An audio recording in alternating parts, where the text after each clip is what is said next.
Tiba-tiba ia merasa seperti menginjak sesuatu. Saat menunduk, ia terkejut melihat sebuah sofa berukuran sangat kecil. Seketika ia sadar bahwa mesin penyusut ciptaannya berhasil. Saat itu ia teringat anak-anaknya yang sudah lama menghilang. Jangan-jangan mereka juga ikut menyusut. Pikiran itu membuatnya panik. Ia segera merangkak di lantai dan mulai mencari dengan cermat.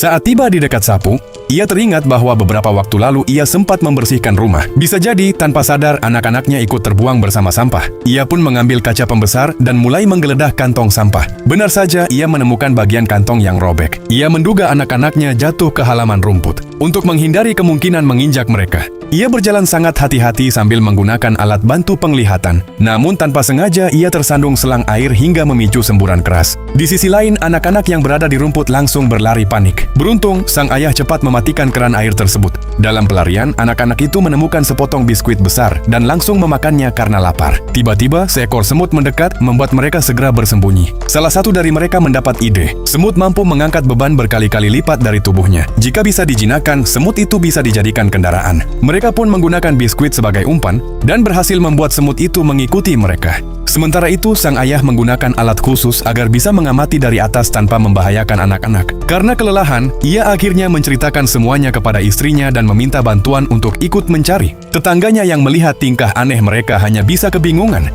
Tanpa sengaja tetangga itu membuang puntung rokok ke halaman rumput.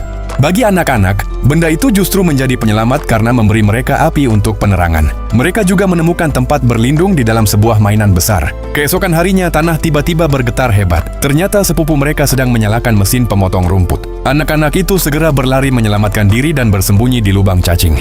Mereka semua nyaris saja tersedot mesin, namun untungnya sang ayah datang tepat waktu dan segera mematikannya. Saat itu, anak-anak akhirnya melihat orang tua mereka. Mereka berteriak sekuat tenaga, tetapi suara mereka terlalu kecil untuk didengar. Ketika harapan hampir hilang, anjing peliharaan mereka mencium keberadaan mereka. Anak-anak itu pun berpegangan pada bulu anjing tersebut. Dengan bantuan anjing itu, mereka berhasil kembali ke dalam rumah. Namun satu anak hampir celaka ketika terjatuh ke dalam semangkuk susu yang hendak diminum sang ayah. Untungnya anjing itu kembali bertindak dan menarik perhatian sang ayah. Setelah diperiksa dengan kaca pembesar, akhirnya sang ayah menemukan keempat anaknya. Dengan mesin yang sama, ia mengembalikan ukuran tubuh mereka seperti semula. Keluarga itu pun akhirnya berkumpul kembali dan hidup bahagia. Jadi, yang sayang keluarga, buktikan dengan like dan tulis "Aku sayang keluarga".